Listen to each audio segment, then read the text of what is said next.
عليكم ورحمة الله وبركاته. وعليكم السلام ورحمة الله وبركاته. الحمد لله الذي أنزل القرآن هدى للناس وبينات من الهدى والفرقان، والصلاة والسلام على أشرف الأنام وعلى آله وأصحابه الكرام، أما بعد. Saudara-saudara kaum muslimin rahimakumullah, setiap penganut agama di dunia ini mempunyai sesuatu kitab yang dianggapnya sebagai kitab suci. Orang Hindu punya kitab Weda,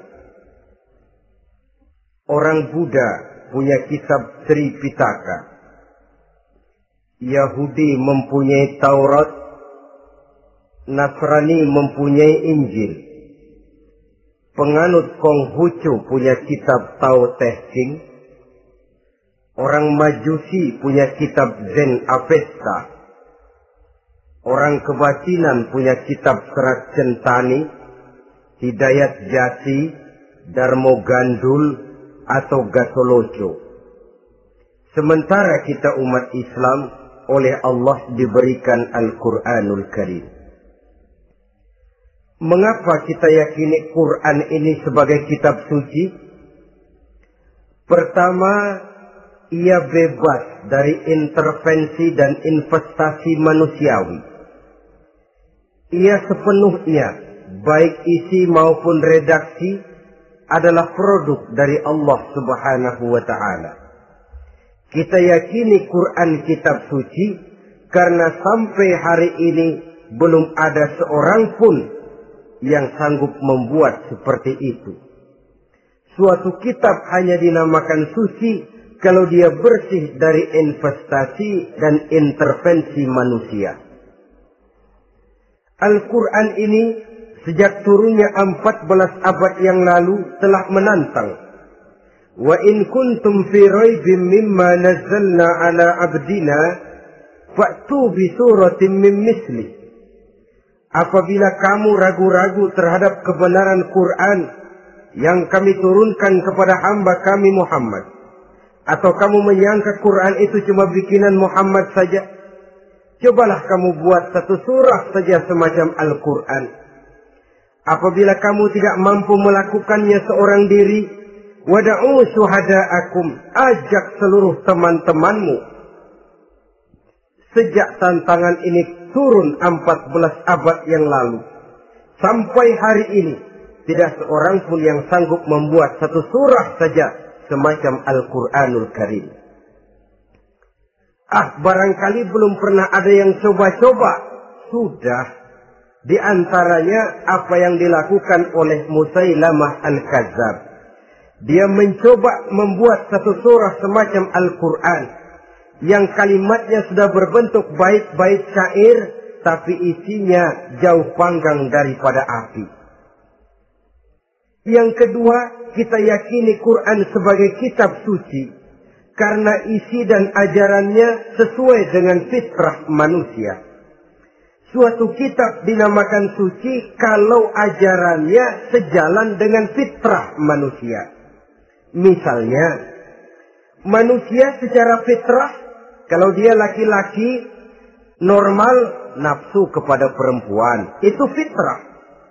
Perempuan suka kepada laki-laki, itu fitrah. Kalau ada kitab suci, tapi melarang manusia untuk kawin, kesuciannya perlu diselidiki.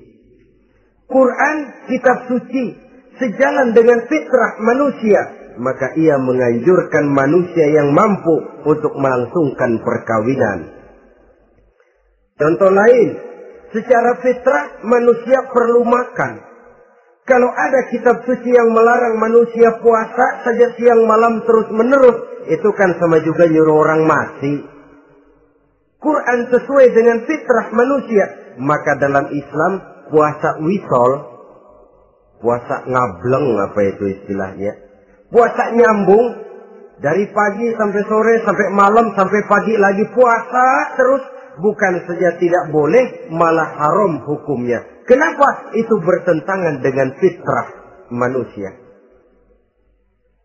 Yang ketiga, kita yakini Quran sebagai kitab suci karena isinya tidak kontroversial. Isinya tidak saling bertentangan satu sama lain. Di ayat manapun, Quran mengajarkan Allah itu Esa. Satu kali dia berkata haram, dia akan tetap berkata haram. Isinya tidak kontroversial.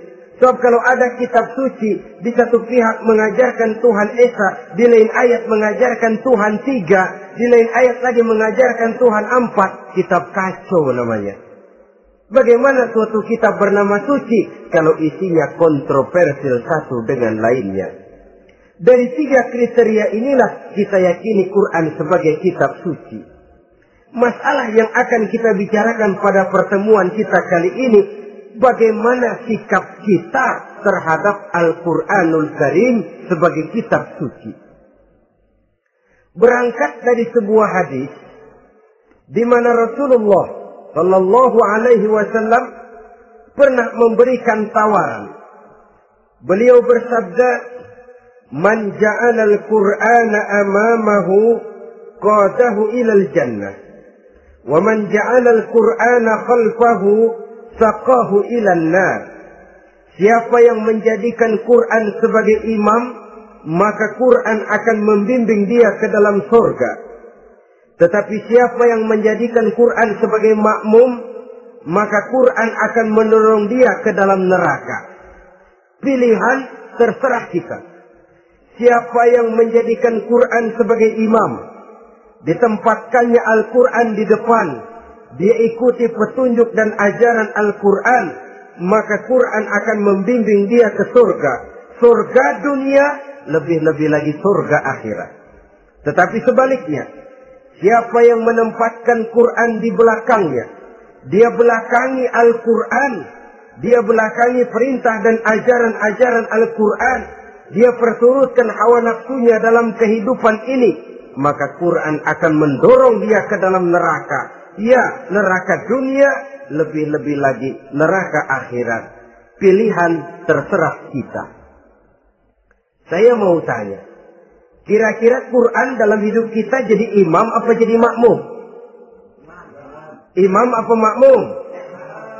Kalau Quran jadi imam, artinya kita umat Islam jadi makmum. Resiko dan logika tentu. Makmum harus ngikuti imam. Imam takbir, makmum takbir. Imam ruku, makmum ruku. Imam sujud, makmum sujud. Imam tahiyat, makmum tahiyat. Itu namanya Quran jadi imam, kita jadi makmum. Artinya dalam terjemahannya pada kehidupan, kalau merah kata Quran, merah kita kata. Hijau kata Quran, hijau kita bilang. Ke barat kata Quran, ke barat kita pergi. Ke timur kata Quran, ke timur kita berangkat. Halal kata Quran, halal kata kita. Haram kata Quran, haram kita bilang. Itu Quran imam, kita makmum. Nyatanya kadang-kadang kontras. Nyatanya kadang-kadang paradok. Merah kata Quran, hijau dong kata kita. Halal kata Quran, remeng-remeng kata kita. Ke barat kata Quran, ke timur kita pergi. Dalam praktek kita mau jadi makmum, Quran kita suruh jadi imam. Kita sesuaikan Quran dengan selera kita. Mana-mana ayat yang menguntungkan, mana ayat yang sesuai dengan mau kita, itu yang kita baca kuat-kuat. Itu yang kita canangkan ke tengah masyarakat ramai. Tapi manakala Quran itu bertentangan dengan nafsu kita, bertentangan dengan gaya dan kepribadian kita, kita umpetin itu Quran. Kalau kita cuma umpetin lumayan, kadang-kadang kita tuduh Quran ketinggalan zaman. Kita anggap Quran tidak relevan lagi dengan situasi dan kondisi. Kalau sudah begitu, sudah menyeberang terlalu jauh namanya. Saudara-saudara kaum muslimin rahimakumullah. Inilah makna hadis Nabi yang diriwayatkan dari Imam Ali bin Abi Thalib, bersabda Rasul, "Man qara'al Qur'ana fastazharahu fa ahalla halalahu wa harrama haramahu adkhalahul jannah." Barang siapa yang membaca Al-Quran lalu memperhatikannya, kemudian menghalalkan yang halal dan mengharamkan yang haram, maka Allah akan memasukkan orang itu ke dalam surga. Ya surga dunia, ya surga akhirat. Apabila kita renungi hadis ini, maka untuk berimam kepada Al-Quran ada 3 jalan utama yang harus kita laksanakan. Pertama, dari kalimat man qara'al Qur'an, barang siapa yang membaca Al-Quran. Ini artinya siapa yang ingin menjadikan Quran sebagai imam di dalam kehidupan, jalan pertama yang harus ditempuhnya menanamkan kegemaran membaca Al-Quranul Karim. Al-Quran gharibun fima baina qaumin la yaqra'una. Quran akan jadi asing, Quran akan jadi aneh kalau terletak di tengah rumah orang Islam yang tidak suka membaca Al-Quranul Karim. Jadi langkah pertama, tanamkan kegemaran membaca Al-Quran. Saya tidak menyalahkan kalau remaja kita gandrung kepada Stevie Wonder. Baik kalau mereka senang kepada suara emasnya Michael Jackson atau suaranya Madonna. Tapi kalau sampai harus mengalahkan kecintaan mereka kepada membaca Al-Quran, ini ironi. Sebagai orang tua, kalau anak-anak kita buta huruf Latin, katanya menghambat pembangunan. Bahkan pemerintah saja menggalakkan bebas 3B itu. Buta aksara diantaranya, supaya rakyat bisa membaca huruf Latin. Kalau anak-anak kita buta huruf Latin, katanya menghambat pembangunan. Bagaimana kalau anak-anak kita buta huruf Quran? Jelas saja menghambat proses kesadaran dan kebangkitan dari dunia Islam itu sendiri. Satu contoh ringan.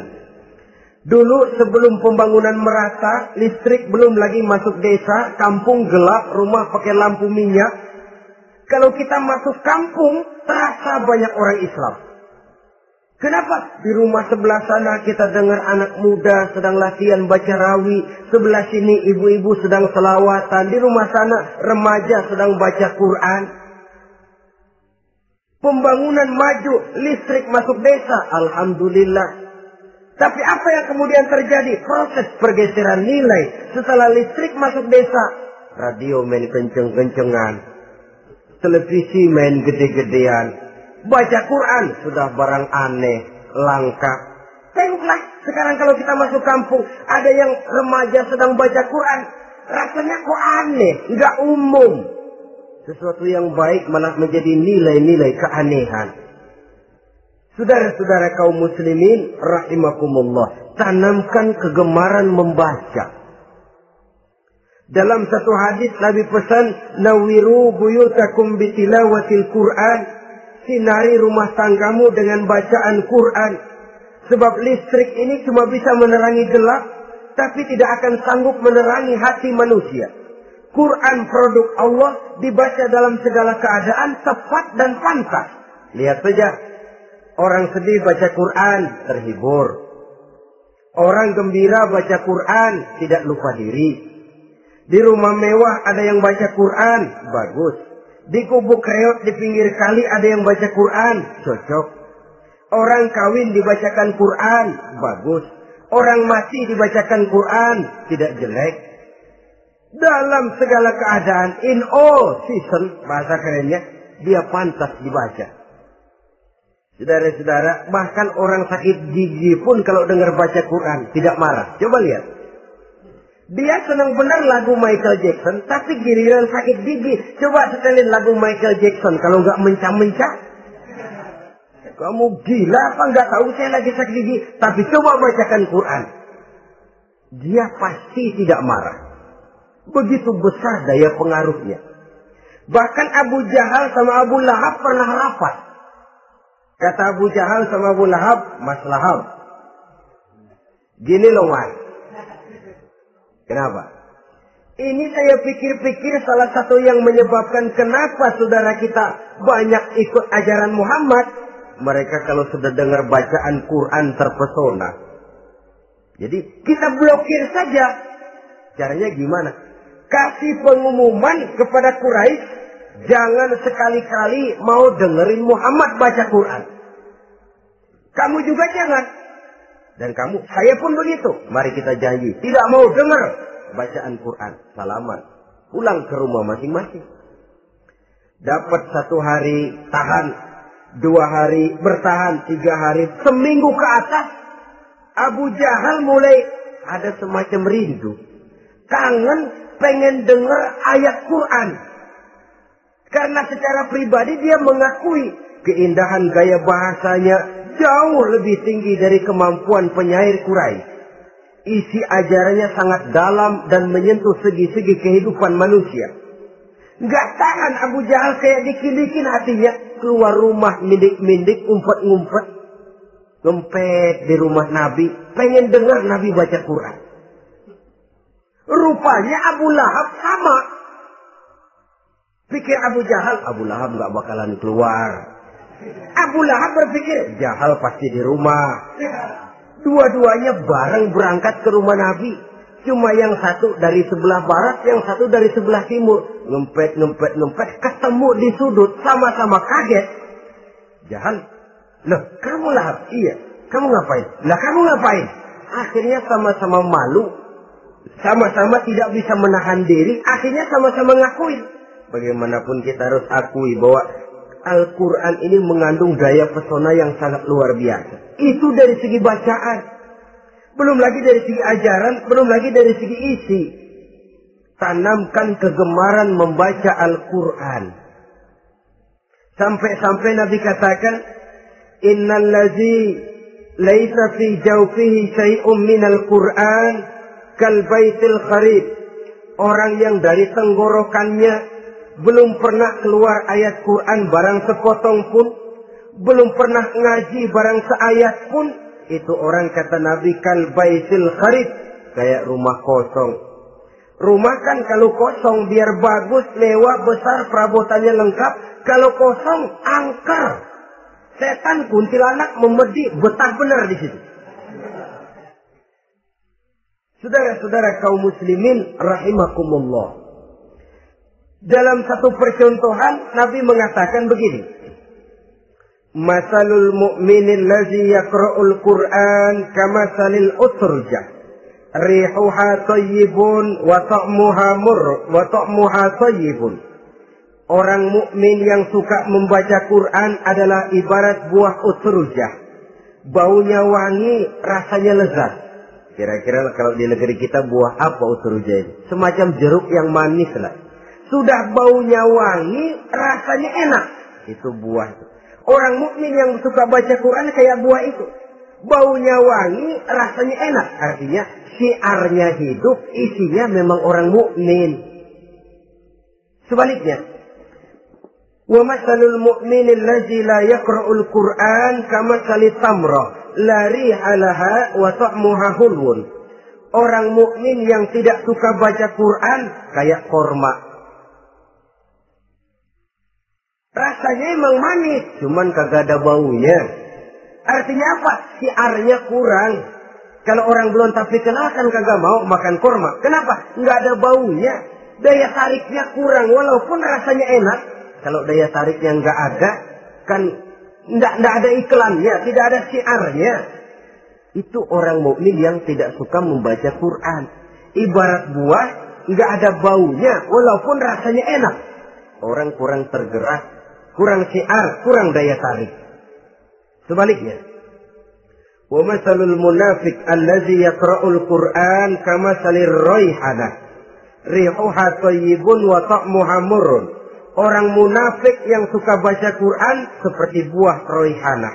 Apa itu? Baunya wangi, rasanya pahit. Orang munafik baca Quran kayak buah itu. Baunya sih enak, cuman rasanya pahit. Yang munafik baca Quran. Syiarnya sih lumayan, daya tariknya hebat, isinya munafik. Nah, paling jelek orang munafik yang gak suka baca Quran. Wa masalul munafiqil ladzi la yaqra'ul Qur'an kamasalil hanzalah laisa laha rihun wa ta'muha murrun. Orang munafik yang tidak suka baca Quran seperti buah hanzalah, sudah enggak ada baunya, rasanya pahit lagi. Kalau buah pacek kali. Udah baunya kagak ada, kalau dimakan bikin orang celeng.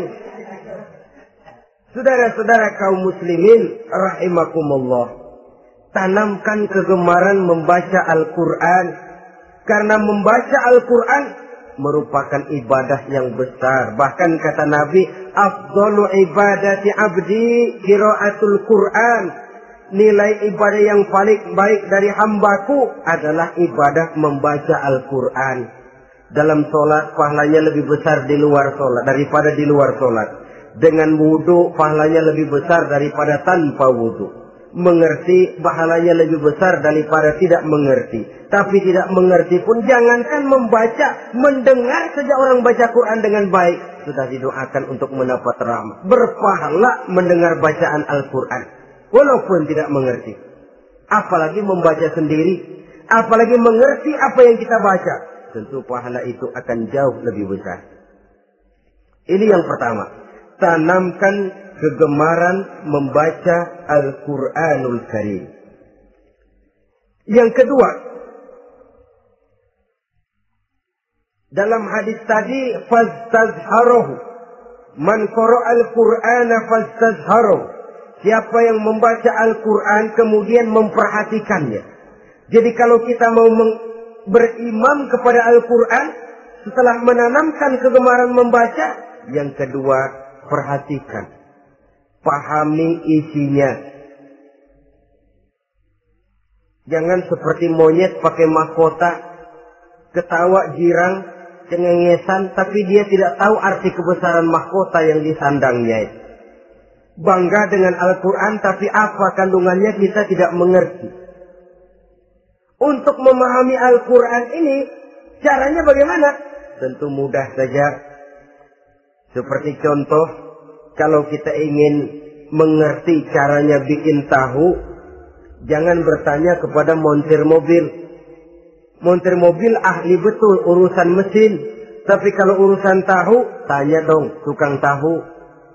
Untuk mengerti rahasia dan seluk-beluk Al-Quran, kita harus bertanya kepada orang yang memahami seluk-beluk Al-Quran.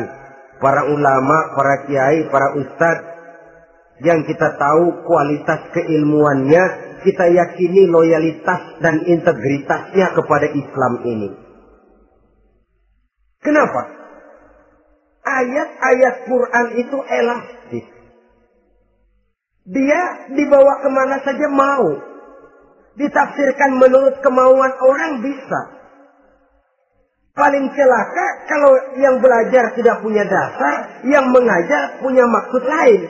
Sesat dan menyesatkan. Yang ngajar punya nafsu ambisi. Yang belajar tikus budek. Yang memang tidak punya dasar apa-apa. Sekali belajar langsung tafsir. Cara wudhu yang baik saja belum ngerti. Cara rukuk dan sujud yang baik saja belum bisa. Yang membatalkan sholat apa ndak bisa, ndak ngerti. Sekali langsung. Ndak, supaya kita langsung saja belajar langsung Al-Quranul Karim. Tidak jelek. Cuma akan lebih baik kalau sebelumnya ada unsur penunjang dari nilai-nilai keilmuan dalam Islam ini. Disinilah perlunya menghidupkan majelis-majelis taklim. Sebab kalau Al-Quran hanya dipahami dan dikutak-kutik menurut maunya rasio saja, kekuatan rasio terbatas. Saya akan khawatir nantinya akan timbul pendapat-pendapat di mana Al-Quran disesuaikan dengan otak. Bukan otak ikuti Quran, tapi Quran disuruh ngikuti otak. Contoh yang dekat saja, kalau saudara ngukur kayu pakai meteran, itu kira-kira meteran ikut kayu, apa kayu ikut meteran? Ayo, kira-kira kayu ikut meteran, apa meteran ikut kayu? Meteran ikut kayu. Bagus. Kalau meteran ikut kayu, artinya nggak ada meteran benar di dunia ini. Kayunya kependekan, meterannya dipotong. Kan begitu loh. Meteran ikut kayu namanya. Bukan meteran ikut kayu, tapi kayu yang harus ikut meteran. Otak harus ikut wahyu. Jangan wahyu disuruh ikut otak. Manusia ikut Quran, jangan Quran disuruh ikut manusia.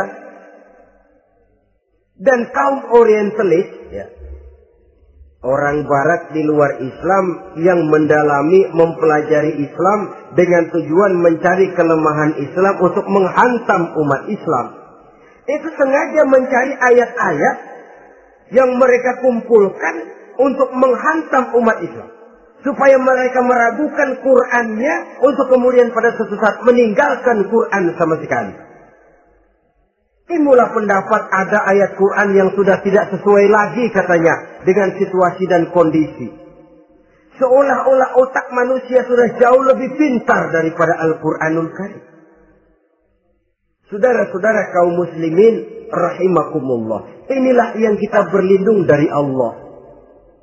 Sebab secara demikian dengan kata lain kita secara tidak sadar sudah mengurangi kemahamutlakan dan kesempurnaan dari Allah Subhanahu wa taala.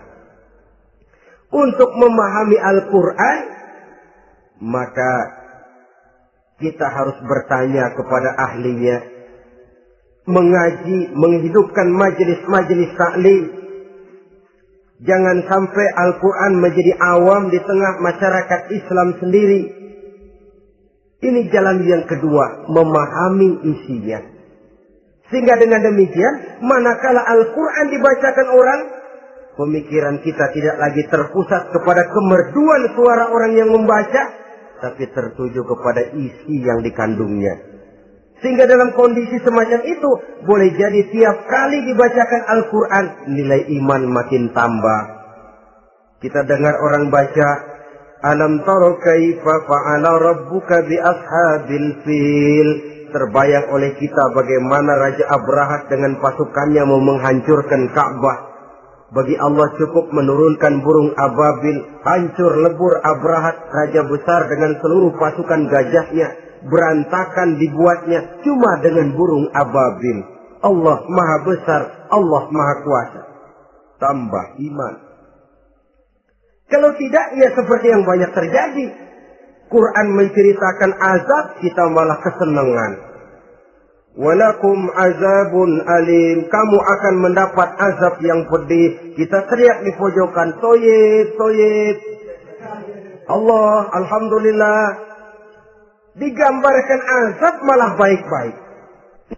Bahwa kita suka, kita gemar kepada bacaan Quran dengan suara yang merdu, alhamdulillah. Akan lebih baik lagi kalau kita mengerti apa yang dibacanya.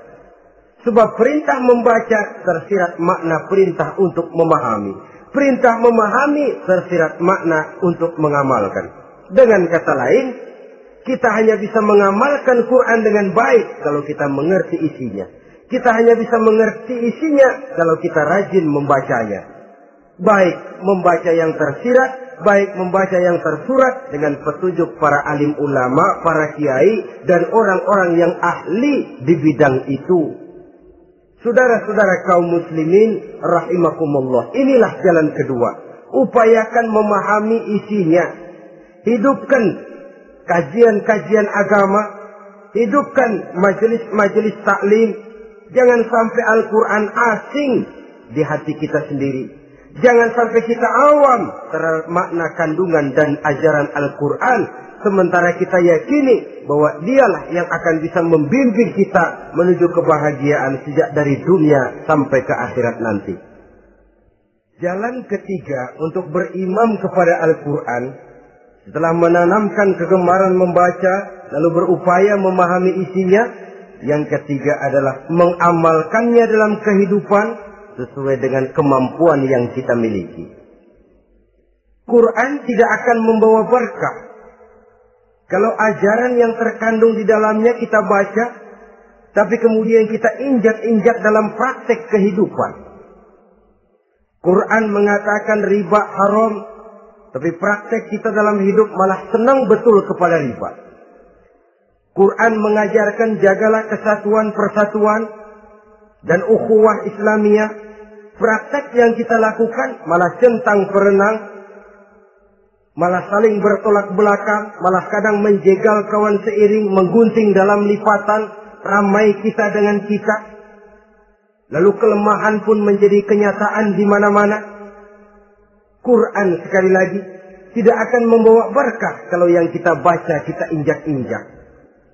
Tentang pengamalan Al-Quran ini, Allah Subhanahu wa ta'ala mengklasifikasi manusia dalam firman-Nya. Tsumma awrasna al-kitaba allazina istafaina min ibadina. Kemudian kami wariskan Al-Quran ini kepada hamba-hamba kami yang kami pilih. Ya Allah, coba saja kita lihat ayat ini. Quran kitab pilihan, diberikan kepada umat pilihan, yaitu kita-kita ini. Lalu bagaimana umat pilihan ini setelah menerima Al-Quran? Terbagi dalam 3 kelompok besar. Pertama kata Allah, فَمِنْهُمْ ظَالِمٌ لِنَفْسِهِ. Di antara mereka ada yang setelah menerima Al-Quran, kemudian zalim kepada dirinya sendiri. Artinya, hanya mulutnya saja yang menerima Al-Quran, tapi perbuatannya menginjak-injak Al-Quran. Orang semacam ini tidak zalim kepada Allah, tidak zalim kepada Rasulullah, tetapi orang semacam ini zalim kepada dirinya sendiri. Dia terima Quran dengan mulutnya, tapi dia injak-injak Quran dengan perbuatannya. Na'udzubillah summa na'udzubillah. Kelompok yang kedua, faminhum muqtasid. Di antara mereka ada yang setelah menerima Al-Quran lalu muqtasid. Muqtasid ini 50-50. Ngambil jalan tengah. Ajaran Quran dipakai, ajaran setan dikerjain. Artinya juga perintah Quran oke, larangan Quran ho-oh. Saudara-saudara, malaikat bingung bagaimana monternya nih anak ini. Perintah Quran dikerjain, larangan Quran juga dikerjain. Ini muqtasid. Nah, yang ideal adalah golongan yang ketiga kata Allah, wa minhum sabiqun bil khairati biiznillah. Di antara mereka ada lagi yang setelah menerima Al-Quran lalu berlomba-lomba melaksanakannya, berlomba-lomba mengamalkan kebaikan, dan itu hanya bisa terjadi biiznillah, dengan izin dari Allah. Hidayah, saudara-saudara. Berapa banyak orang yang mengerti Quran tapi hidupnya jauh dari cahaya Quran. Berapa banyak orang yang ahli Quran tapi cahaya Quran tidak menerangi kehidupannya. Berapa banyak orang yang ahli hukum tapi bikin bingung masyarakat dengan fatwanya. Saudara-saudara kaum muslimin, kenapa bisa terjadi? Itu tidak ada hidayah, tidak biiznillah, tidak ada izin dari Allah. Maka bisa membaca Quran, alhamdulillah. Bisa memahaminya, kita bersyukur kehadirat Allah. Lebih penting dari itu, kita mohon hidayah agar bisa mengamalkannya sesuai dengan kemampuan kita. Saudara-saudara kaum muslimin rahimakumullah. Mana yang lebih banyak di zaman kita sekarang ini? Kita bisa analisa. Ada yang menerima Quran hanya dengan mulutnya saja. Kalau ditanya, Tuhanmu siapa? Allah. Kiblatmu mana? Ka'bah. Saudaramu siapa? Umat Islam. Kitab sucimu apa? Quran. Kamu bisa baca? Enggak. Ya, kalau cuma enggak bisa baca, barangkali kadang-kadang Quran saja pun tidak punya. Ini yang ironi, ini yang menyedihkan. Saudara-saudara kaum muslimin rahimakumullah. Tanpa melaksanakan konsepsi Al-Quran di dalam kehidupan, maka kesenangan kita membacanya, pengertian kita tentang Al-Quran, barangkali tidak akan bisa berbuat terlalu banyak di dalam kehidupan.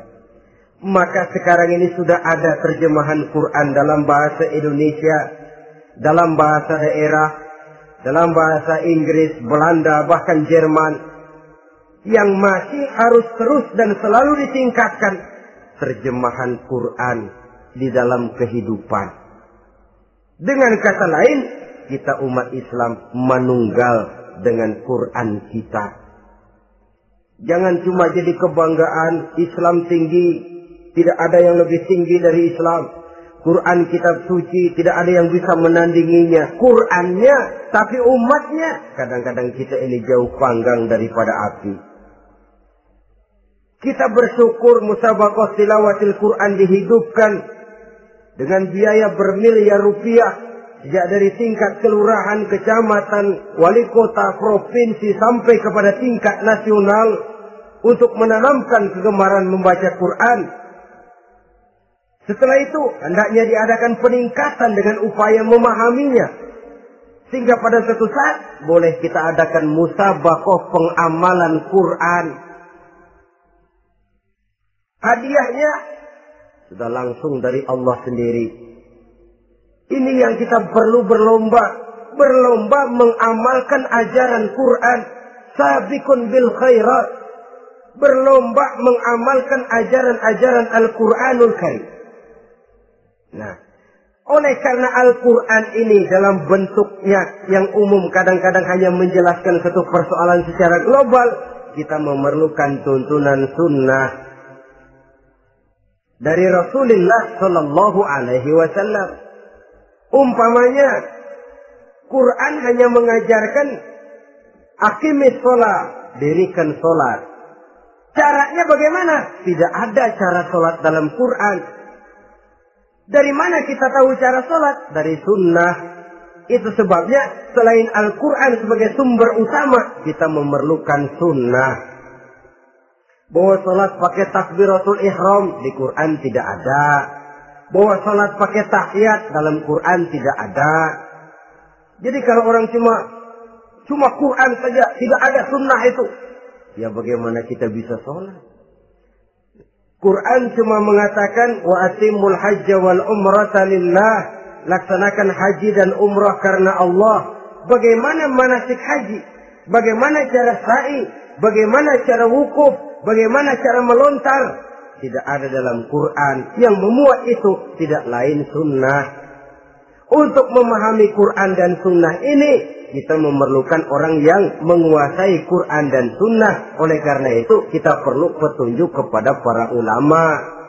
Itu sebabnya Quran sendiri mengatakan, wa in tanaza'tum fi syai'in farudduhu ila Allahi wa rasulih. Apabila kamu berbeda pendapat tentang suatu persoalan, kembalikan kepada Allah dan Rasulnya. Kembalikan kepada Allah artinya kembalikan kepada Quran. Kembalikan kepada Rasul maksudnya kembalikan kepada sunnah.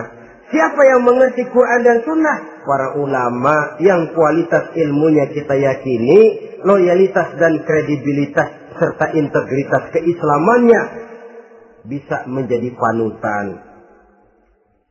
Saudara-saudara kaum muslimin rahimakumullah. Dengan demikian, kalau orang berkata, langsung saja memahami Quran. Sekarang kan sudah banyak terjemahannya. Tidak usah lewat ulama-ulamaan. Saya tidak mencela, cuma agak mengkhawatirkan. Kalau dia memahami Quran cuma sekedar lewat terjemahannya saja, sangat mungkin jadi dia bisa salah paham. Kita memerlukan bantuan sunnah, kita memerlukan petunjuk para ulama yang menguasai di bidang itu. Kembalikan kepada Quran dan sunnah, artinya bertanya kepada orang yang memahami Quran dan sunnah. Nah, dengan begitu kan akan terjadi perbedaan pendapat. Perbedaan pendapat sesuatu yang halal sepanjang tidak menyebabkan kita berpecah belah. Halal berbeda pendapat. Asal diletakkan pada proporsinya. Apalagi kalau perbedaan pendapat itu cuma masalah teknis, bukan masalah prinsip. Kenapa tidak pulang saja kepada tuntunan Quran? Lana a'maluna walakum a'malukum. Kami akan mengamalkan amalan yang kami yakini benarnya. Saudara persilahkan mengamalkan amalan yang saudara yakini benarnya. Sama-sama punya alasan, sama-sama punya dalil. Tidak usah saling menyalahkan. Tidak usah saling mengklaim, merasa yang paling benar, orang lain salah semua. Kemukakan argumen, jangan sentimen. Harus dengan semangat mencari kebenaran, bukan untuk mencapai kemenangan. Kalau sentimen lebih penting dari argumen, kalau kemenangan lebih diutamakan dari mencari kebenaran, yang berlaku kadang-kadang gengsi. Kalau sudah gengsi, yang bicara emosi. Kalau sudah emosi, istilah kita di kampung, ngambek. Gedean ilmunya sama amboknya. Kadang-kadang, saya kalau nggak jadi imam, nggak mau sembahyang di situ. Kalau nggak jadi imam, orang lain dianggapnya kagak sah sembahyangnya. Pokoknya kalau nggak ngaji sama saya, Islamnya kurang bener. Mengklaim. Perbedaan pendapat wajar, halal, asal tidak menyebabkan kita berpecah belah. Dan sewajarnya kita lebih berusaha mencari titik pertemuan, memperbesar persamaan, dan bukan mengutak-utik perbedaan. Kadang-kadang inilah penyakit kita nih. Satu kunut, satu tidak sembahyang subuhnya. Bisa RT. Satu usoli, satu tidak. Bisa RW. Satu azan sekali Jumatan, satu dua kali. Bikin masjid lagi. Kenapa bukan persamaannya yang dicari? Kenapa justru perbedaannya yang diperbesar? Yang masalah macam ini sampai kiamat tidak pernah selesai.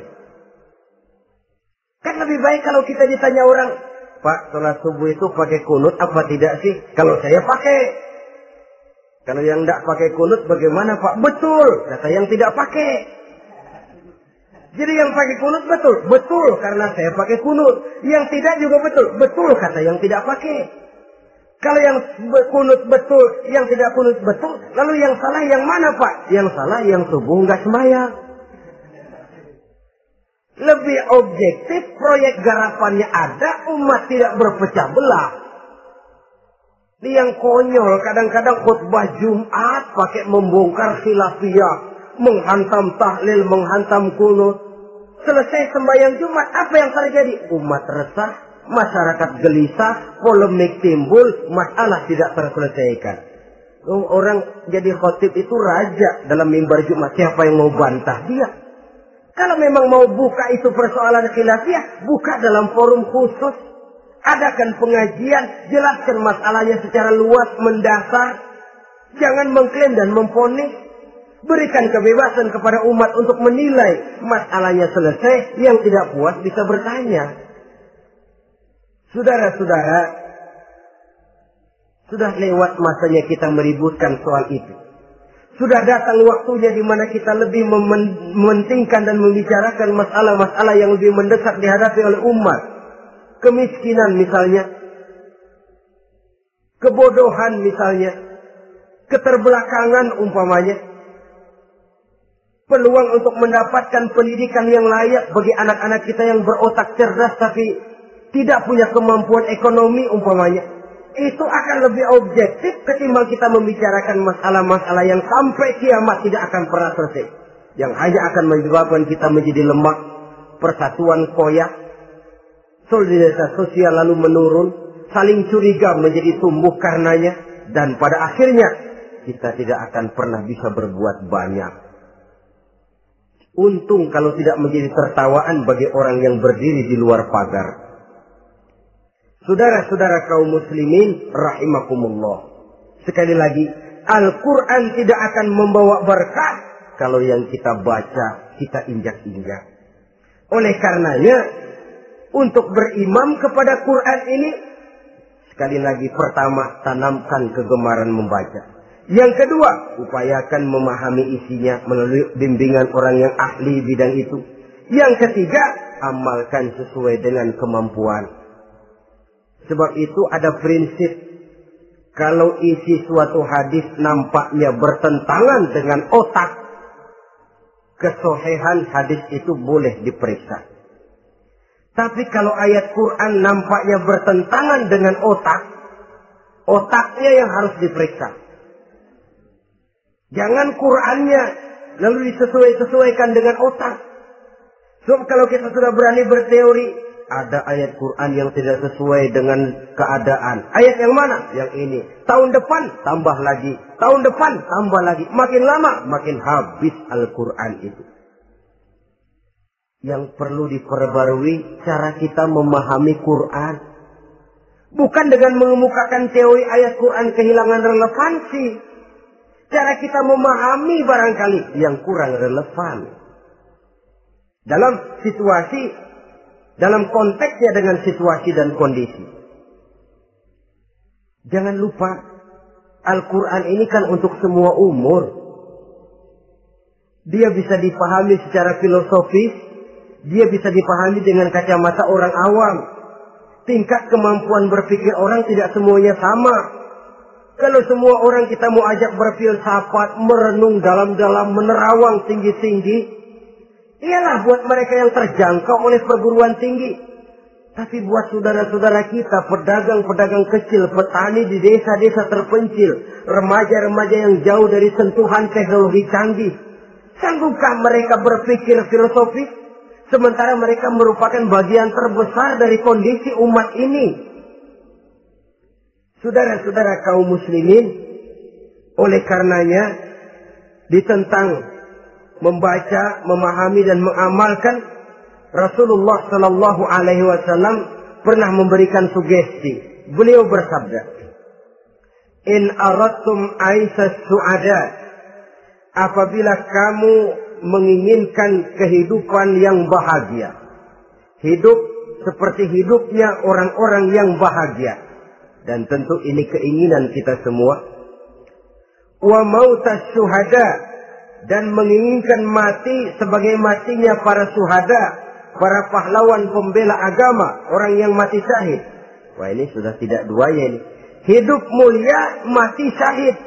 Dapat dua-duanya. Wan najata yaumal hasri, dan ingin mendapat keselamatan pada hari hasar, hari pengumpulan manusia di padang mahsyar. Wa zilla yaumal harri, dan mendapat perlindungan dari Allah pada hari yang sangat panas. Wal huda minadh dhalalah, dan mendapat petunjuk dari kesesatan. Nah, ini keinginan semua orang. Kan yang kita cari apa sih? Hidup bahagia. Biar ndak kaya asal bahagia, sudah enak. Lalu apalagi? Matinya sebagai syahid. Kemudian di hari pengumpulan nanti mendapat keselamatan. Lalu pada saat orang lain kepanasan kita mendapat perlindungan. Kemudian orang lain kebingungan kita mendapat petunjuk. Kalau ini yang diinginkan kata Nabi, resepnya fa'adimu qira'atal Qur'an, maka lazimkan, biasakan olehmu membaca Quran. Tidak ada terlambat. Idealnya memang dari kecil, sebab lidah kalau sudah kaku berat. Disuruh baca innallaha laghaniyun hamid, lidahnya berat. Innallaha lampuniyun hamid, lampuniyun. Laghaniyun jadi lampuniyun. Lidah itu kalau sudah berat ya memang berat. Disuruh baca ya Bani Israel, lidahnya berat. Ya Bini Siroil. Jadi ya Bini Siroil. Saudara-saudara, idealnya memang dibiasakan dari kecil supaya lidah itu ringan. Kalau tidak ada istilah terlambat. Saya malu Pak, belajar alif-alifan udah gede. Ya jangan alif-alifan, alif beneran. Alif-alifan kapan bisa ya? Alif beneran yang dipelajari. Tidak ada istilah terlambat, tidak ada istilah malu untuk belajar Al-Quran ini.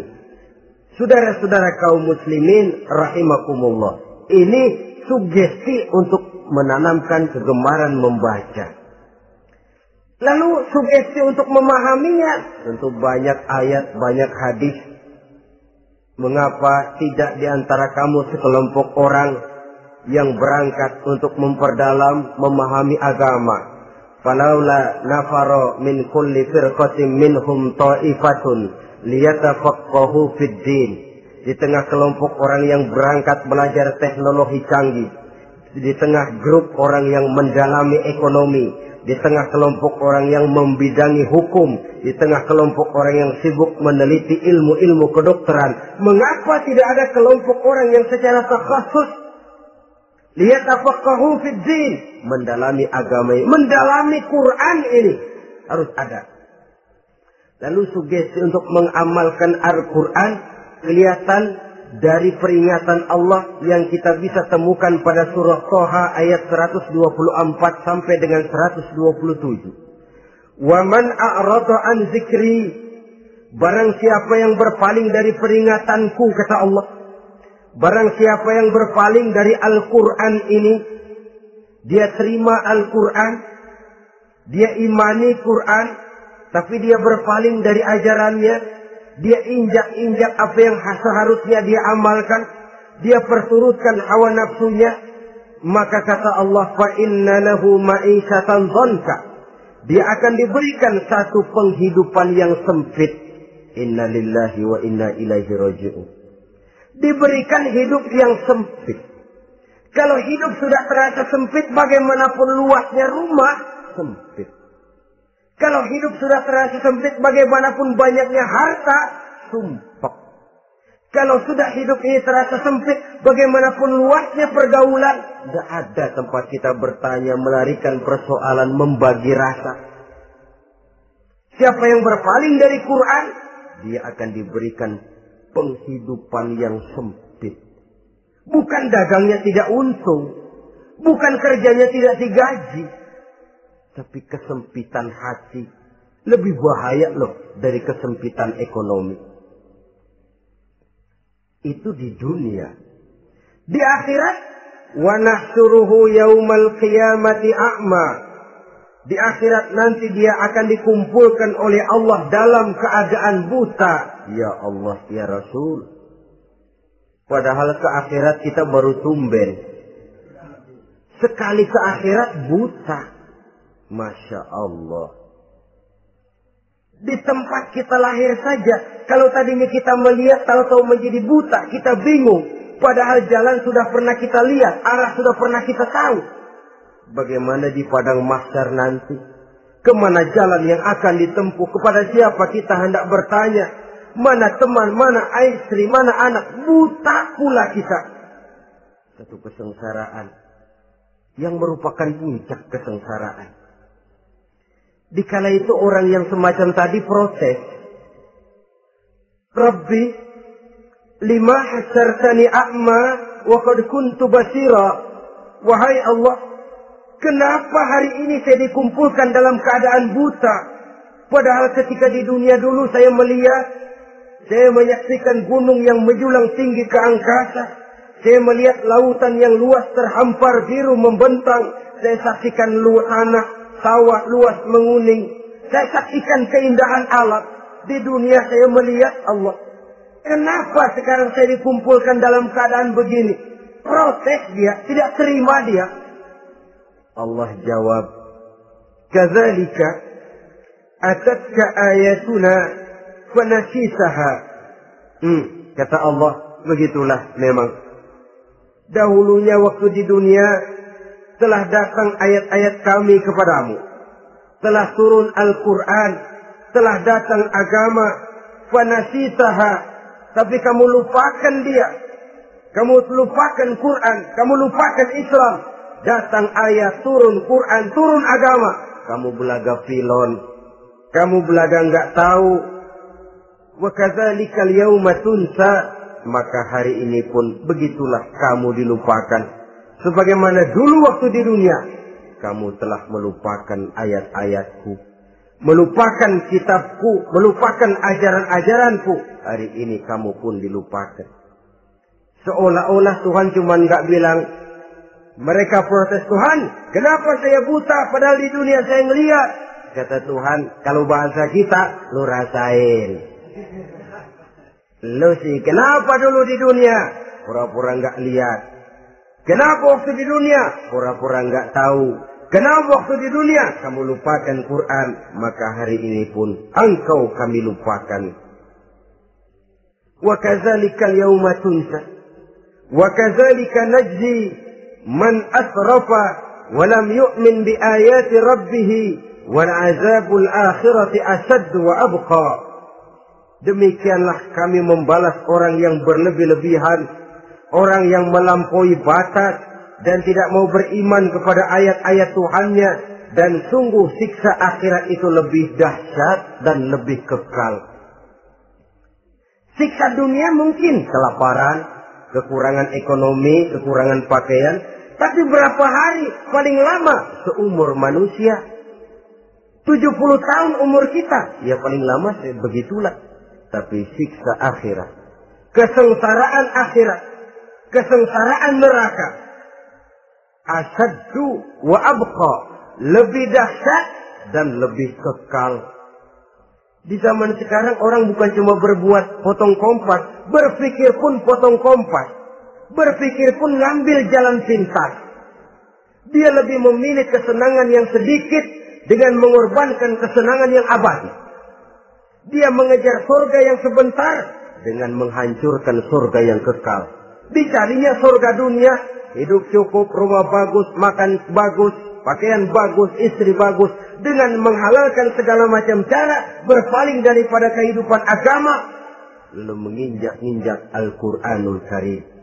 Kita berlindung kepada Allah, jangan sampai dimasukkan dalam kelompok yang di akhirat nanti dibangkitkan dalam keadaan buta. Na'udzubillah summa na'udzubillah. Di sini kita terkesan dengan apa yang dikatakan Sayyid Muhammad Abduh, al-Islam mahjubun bil muslimin.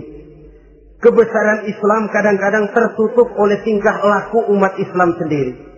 Keluhuran dan kesempurnaan Al-Quran tertutup oleh kebodohan umat Islam. Sedangkan untuk mengungkapkan rahasia Al-Quran ini diperlukan keahlian yang kompleks.